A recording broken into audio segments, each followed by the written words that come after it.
What's going on, Dolphins? It is your boy Dillon. I am back with you for another Dolphins with Dillon. I got a couple things I want to talk about today, so getting right into it. First and foremost, some injury stuff to let you know about, as I had already previously reported. Unfortunately, we have lost William Hayes to a season-ending ACL injury that he sustained while trying to obey the stupid NFL rule about not dropping your entire weight on a quarterback. The NFL is getting tons of backlash about it from lots of people, players, coaches, organizations, media, all kinds of people. So fans, of course, it's getting crazy. So unfortunately, that's the thing. He's should be placed on IR. I haven't seen anything official about that, but he should be placed on IR soon. Unfortunately, also, Andre Branch is expected to be out about 2 to 4 weeks, but at least his isn't season ending, and when he comes back, that will obviously be a little bit of a boost to our defensive line. We'll have another guy back into that rotation, so hopefully people can stay healthy between now and then, and obviously the rest of the season. Also, and then obviously halfway through the season, we can get Mike Hull and Jake Brendel off of IR. So that'll give us like a couple mid-season boosts. And also too, they're trying to bring in Cameron Malveaux, who obviously spent time with us last year, spent the offseason with us, has been on our practice squad, on our active roster. He's done some good things for us in the past. He's obviously familiar, with the team, with the scheme and all of that stuff. So hopefully they can get him back in. They worked him out today. They contacted him yesterday, so hopefully they do bring him back in. That would be great. He could fit right in there and literally jump right into the rotation, and it wouldn't even really be that big of a deal. So hopefully they can, and he could jump right in this upcoming game, against the Patriots. Which is looking more and more and more like we stand a really good chance of defeating them, even in Foxborough, despite the fact that odds makers have them, as it stands right now, a 7-point favorite to win that game. But of course, we're going to go in there and we're going to upset them and we're going to shock the world and we're going to show everybody that we are here and we are here to stay, and it is time for the Patriots to step down as the reigning champions, kings of the AFC East, and to step down from their dynasty in the NFL. It is time for the Dolphins to reclaim their spot atop the AFC East, the AFC, and the National Football League. Anyway, so I really do hope they can get Cameron Malveaux in. I think that would be perfect. It looks, it's probably pretty likely that that's going to happen, so that's good. So I'm not too worried about that. Moving on, though, couple quick cool things that I wanted to talk about. First and foremost, there was a thing, I can't remember, it was like Next Gen Stats, I think it was, that put it out. They had the fastest plays of the past week, and we won, I guess. I don't know if it's exactly winning, but we were the fastest. Top speed, it was the Albert Wilson play where him and Jakeem Grant high-five down the sideline into the end zone, which ironically that play got a lot of love this week from various people. So not only did it clock in as the fastest, but also there was an article I read, I can't remember from who, but there was an article I read that it was the best celebration of this past week. Also, apparently there's a lot of trends going on that the Miami Dolphins are starting with celebrations. People are starting to copy our group photo celebration. People are really getting hyped out about the high five celebration going to the end zone. So as you can see, and as I've been talking about for a while now, as time has gone on through the preseason and into the season, people are slowly but surely starting to show us more and more love. And I feel confident that after this upcoming game, once we take a visit to Foxborough and slap the Patriots in the mouth and, go back, we don't necessarily, we do, go home after that, but then we got to go play the Bengals on the road as well. So it's, 2 road games in a row. But after we go smack the Patriots in the mouth and come away with a W, finally, I expect that national media is really going to start paying attention to this team and giving us our due appreciation. Also, real quick, I haven't seen any press conferences or anything, so I don't believe there will be any of that today. There shouldn't be any practice today. Tuesday is normally their off day, so I don't really expect much of anything in that regard. So it's just me today. I know it's probably a little disappointing for you guys. You don't get to, listen to the coaches and players speak, and you only got to listen to me.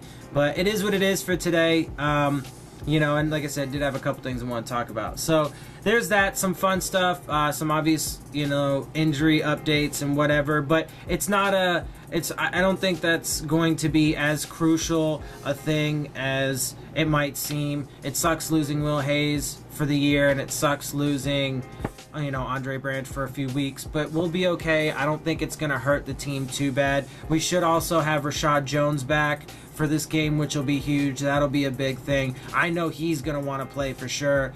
I expect that he should play. I would be disappointed if he didn't in this game because I do want him for this game. He's going to be huge.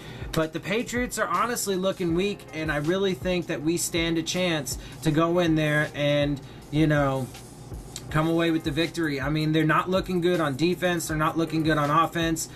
Everybody, nobody wants to be like, oh, the Patriots are done, because obviously they always seem to come back and blah, blah, blah. But I'm telling you guys, not this year. We are taking the AFC East this year. The Miami Dolphins will be AFC East champions, taking home that crown.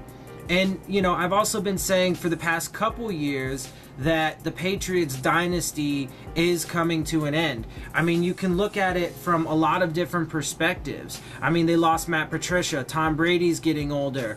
They haven't been so good, bringing in receivers the past couple years. What else? Obviously everybody gets hit with injuries and stuff like that, but there's been suspensions. Julian Edelman is suspended, right? There's been a lot of talk about rifts between the coaching staff and the front office and Brady, right? There's like a battle between Belichick and Brady. Gronk was talking about retiring there for a little while, and apparently that's because the Patriots were talking about trading him to the Detroit Lions. That's the reports that I've seen about that, right? So there's definitely a lot going, and nobody wants to admit it. The national media doesn't want to admit it. Obviously, Patriots fans don't want to admit it, and I can understand why they don't want to admit it. They're fans, and they shouldn't want to admit it. But it is happening. It is happening. And I feel, I don't know, I don't know how to exactly express it, but just everything about this team, like last game, right? I never thought we were going to lose. I never really felt like we were going to lose. Against the Jets, against the Jets, I definitely didn't think we were going to lose. I felt good about that. The whole while, I figured we were going to, fix the problems we had, and get it together and win that game. Last game, the only reason why I did have any doubts was simply because of the officiating and how terrible that was, especially in the first half. But anyway, so I really do. I feel it. I mean, I don't know. It's very difficult to articulate and to put into words, and I'm sure you guys understand. It just feels different. There's just something about this team. Lots of things about this team. Anyway, so I definitely think we're gonna have a huge upset. Obviously, this weekend. I cannot wait for this game. I cannot wait. I'm so pumped. This is huge. Think about this, guys. Think about it. Imagine if we go into Foxborough and we win. We will be 3.5 games up on the Patriots and everybody else in the division. So 4-0, perfect through the first quarter of the season. It would be monumental to a whole nother degree on a whole nother level. So I'm super excited about that. But obviously, we do have a few days, so let the hype build, let it all just kind of, fester and whatever. and we'll see what ends up happening. So anyway, let's get into this next thing. This is probably going to be the last thing that I do discuss, because this is really all I got for you. But I saved this for last because this is really interesting. It plays to some of the stuff that I said before about how we're starting to get some love from people. And God, I mean, aside from the fact that I do confidently feel as if that we are going to go into Foxborough and beat them, I hope we do so bad, just because, man, I want to hear what everybody says. Not so much that I care, right? Like, it's not that important to me. Like, my happiness doesn't depend on the opinions of other people by any means, but I can't wait to hear what people have to say when we beat the Patriots. Are they still going to try and defend them and be like, oh, that's no big deal, even though, the ramifications of that would be huge? Or are they going to finally start to be like, okay, this might be something. I mean, the Dolphins are 4-0. They just beat the Patriots. That means we would be, at that point, we would be 4-0 overall record, a 4-0 conference record, because all the teams we played so far are in the AFC, and then we would also have a 2-0 divisional record. That is phenomenal. That will give us such an amazing standing throughout the first 4 weeks, the first quarter of the season, as far as like our playoff chances and so on and so forth. Like I said, I think we're going to win the AFC East. I think we're going to sweep all of our divisional opponents. I think that we're going to have at least a 12-4 record at the end of the season. And honestly, though, it's crazy because, not to get too ahead of myself or anything like that, but the more that the season progresses, the more every single game looks winnable, man. Now, just for fun, let's think about that. Imagine we managed to go 16-0. Just think about that for a second. Allow that to soak in. Imagine we became, the next team. Obviously, the Patriots had gone 16-0 within the regular season, made it through the playoffs and then lost in the Super Bowl. And that's what kept, the perfect season alive. But imagine. What a change. Anyway, so real quick though, before I do get into this last thing, because I forgot to say something about what I was saying before, is that I think that about me saying that the Patriots dynasty is coming to a close. So not only with all the turmoil and the things going on within New England, but also, and then of course they lost Danny Amendola, they lost Nate Solder, they lost a ton of guys this offseason.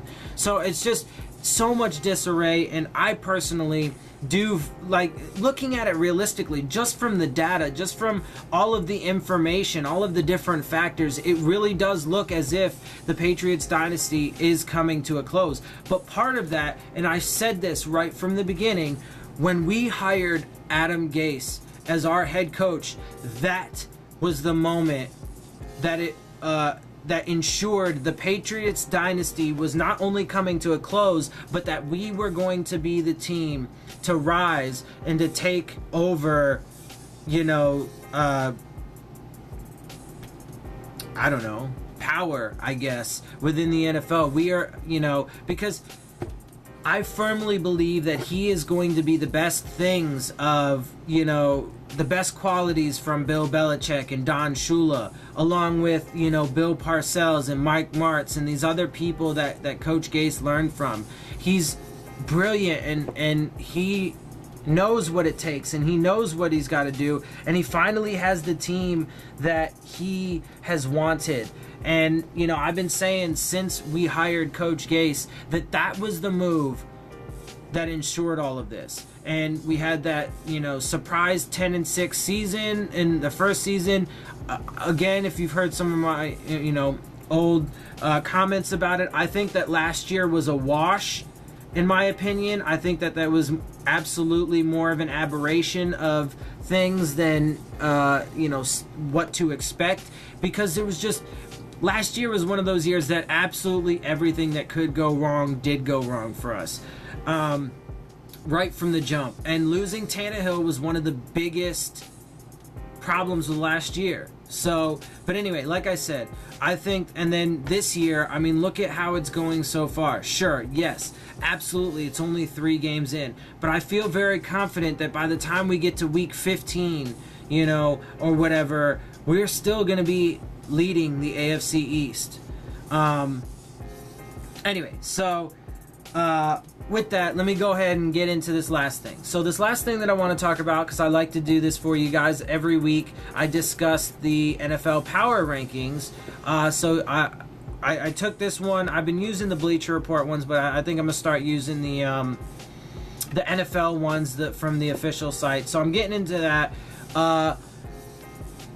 Okay, so as it stands, after this past week, including the Monday night game against the Buccaneers and the Steelers, which, by the way, we are now one of only 3 undefeated teams because the Buccaneers lost. Fitzmagic went to being Fitztragic. There was, it was funny, there were tweets and hashtags about Fitztragic instead of Fitzmagic. So I think we can put that to bed. We can lay that to rest. Minka Fitzpatrick is Fitzmagic and will continue to be, has been, and will always be. So, anyway, power rankings. Let's see. The number 1 spot is currently held by the 3-0 Los Angeles Rams. There was no change in that. They sit atop currently the rankings according to NFL. Coming up in number 2 was the Chiefs, or is the Chiefs. They are currently 3-0, so they are the second team that is 3-0. They moved up from 2 spots to number 4 in these rankings. Number 3 is the 2-1 Philadelphia Eagles.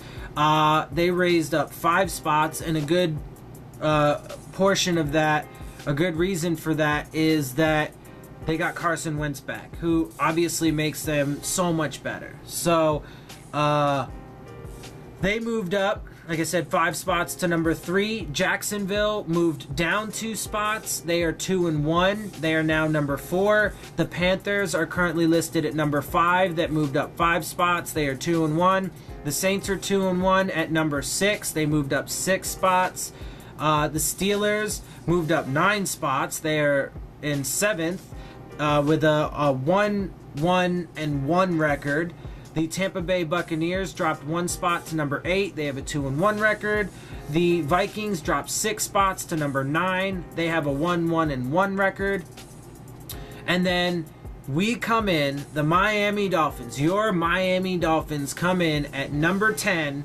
We have officially cracked the top 10 in the power rankings as of, obviously week 3. I think that, again, once we smack the Patriots in the mouth this weekend, we will move up. But we moved up 7 spots from number 17. That's where we were last week. Here's what they had to say about this. The Dolphins have earned this spot. Absolutely we have. Whether you believe in them or not.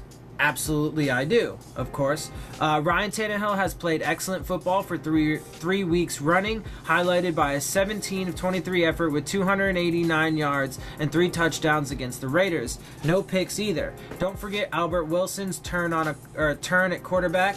The defense was as shaky as it's been thus far, but the unit made up for it by creating 2 turnovers, one of which sealed the win.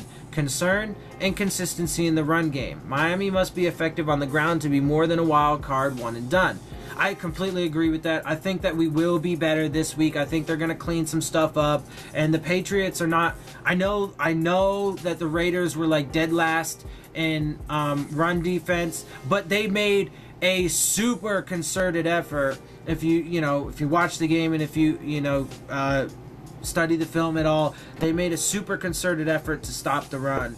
And so, but teams are starting to realize that they have to defend us all over the field, which is great. Gesicki's starting to come on. He's done great in his blocking. He made a few catches for like 3 catches for like 31 yards, I think, in this past game. Parker's back and he did his fair share.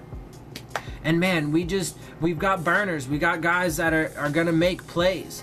And so I think that in this game, our run game will improve, and I think that will help us to our victory. So real quick, I'll go ahead and finish the power rankings. Number 11 is the Chargers at 1-2. Number 12 is the Packers at 1-1-1. The Chargers didn't go anywhere. The Packers dropped 7 spots. The Patriots are at 13. Crazy, right? We are officially ahead of the Patriots right now. They dropped 7 spots. They are 1-2. The Falcons dropped 5 to number 14 at 1-2. Bengals dropped 2 spots to number 15 at 2-1. Ravens dropped 1 spot to number 16 at 2-1. Bears dropped 3 to 17 at 2-1. Redskins went up 6 at 2-1 to number 18. Titans went up 2 at 2-1 to number 19. The Browns moved up 7 spots. They are at number 20 with a record of 1-1-1. Baker Mayfield definitely makes them a lot better. He's fearless. He does a lot of good things. The Lions moved up 9 spots to 21. They have a 1-2 record after beating the Patriots. And the Lions are not a very good team, and they just beat the Patriots. I'm telling you, just every day that passes, I feel more and more confident that we can come away with this win. Anyway, Broncos dropped 4 spots to 22. They are 2-1. Seahawks moved up 6. They are ranked 23 with a 1-2 record. Cowboys dropped 5 spots to 24 with a 1-2 record. Giants move up 1 spot to 25 with a 1-2. Colts dropped 4 to 26 with a 1-2 record. Bills move up 5 spots. They are 27th with a 1-2. Texans drop 5 to 28 at 0-3. Jets drop 4 to 29 at 1-2. Raiders drop 2 at rank 30 with a 0-3 record. The 49ers drop 11. They lost Jimmy Garoppolo, unfortunately, which sucks for them. That's terrible. That's gonna mess up their season a lot like losing Tannehill did for us.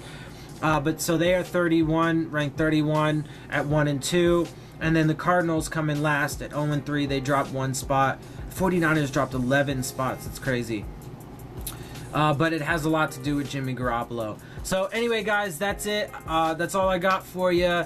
I hope you guys feel the same way. I know you do. I love, I've loved all your comments and all of your interaction. It's been wonderful. I hope you guys continue that. I really do enjoy interacting with you guys. It's a lot of fun. I can feel the love. I can feel the energy. It's great. It's wonderful. Let's keep that up. And also, if you like this video, if you like the things that I'm doing for you, the information I'm presenting and so on and so forth, then make sure you hit the subscribe button. That's super important. If you do like my show and you want to get, the updates and alerts, hit the little bell. You'll get the alerts that I've put something else up. Also, hit the like button, share it with your friends, post it on Facebook, Twitter, wherever you want to post it. Spread it around, and again, of course, leave your questions, comments, and concerns, all that good stuff. And so with that, guys, let's get ready for this New England Patriots game. Let's go 4-0 Dolphins. I will see you guys soon. Fins up.